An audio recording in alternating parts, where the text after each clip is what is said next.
Liberal Democrats join members from all sides of the House in expressing our deepest condolences on the passing of Her Majesty the Queen.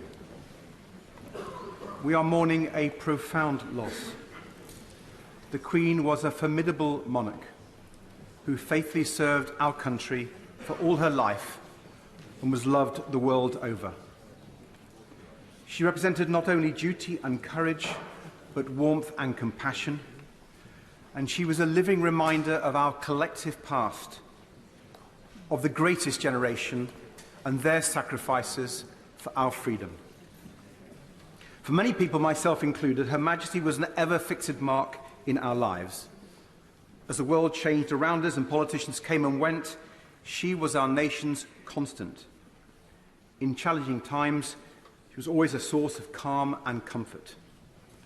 And she tied our nations together, embodying an unwavering pride in our country, showing us that patriotism is not defined by political allegiance, and reminding us of the many things that bind us all together, even when it doesn't always feel that way. We saw this so vividly during the Platinum Jubilee celebrations in June. I'm proud to represent the oldest royal borough in England, Kingston-upon-Thames. And our Jubilee Street parties certainly lived up to that status. It was truly wonderful to see such an outpouring of affection from people across Kingston from all walks of life. School children who baked Jubilee cakes, neighbours who shared bunting, choirs who sang hymns of praise. And it was incredibly fitting, wasn't it? That after so long kept apart by COVID, it was the Queen and a celebration of Her Majesty's reign that brought our communities back together so joyfully. Just as the whole country is united today, so sadly, in grief. The deep mourning across the country now, just like the celebrations of her Jubilee a few months ago, comes not from a sense of duty, but from genuine and heartfelt affection, love, and admiration of Her Majesty. It was not because we were her subjects, but because she was truly our Queen. What she meant to us is perhaps best summed up by a phrase on so many people's lips over the last 24 hours. I can't imagine our country without her. For almost everyone in our country, she has been there our whole lives. Times of national grief and national jubilation, she has never not been there for us.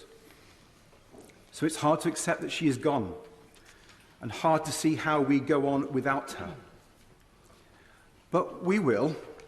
Our great United Kingdom has a great future, because the Queen's spirit of strength, grace and resolve lives on in her people. One of the greatest privileges of being a member of this House was the chance to meet Her Majesty.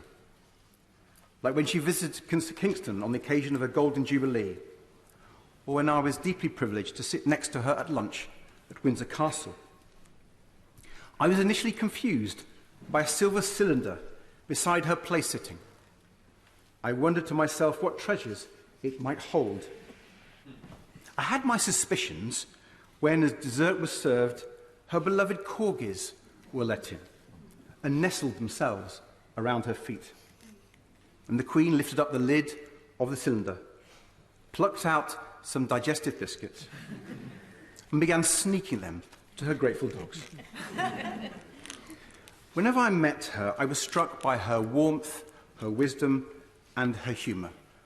And I'm looking forward to hearing similar stories from honourable and right honourable members across the House as they give glimpses of the wonderful person beneath the crown. Her Majesty will be remembered with honour as the monarch who guided our country out of the shadow of a terrible war, who helmed us calmly through troubled waters and brought us safely into a new millennium. And she will be remembered so fondly as the monarch who leapt from a helicopter with James Bond and showed Paddington where she kept her marmalade sandwiches.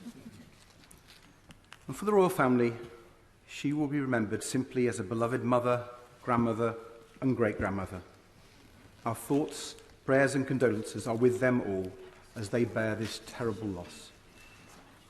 After a lifetime of dedicated and tireless service to our country and our Commonwealth. Her Majesty has gone to her eternal rest. May God rest her soul, and may God save the King.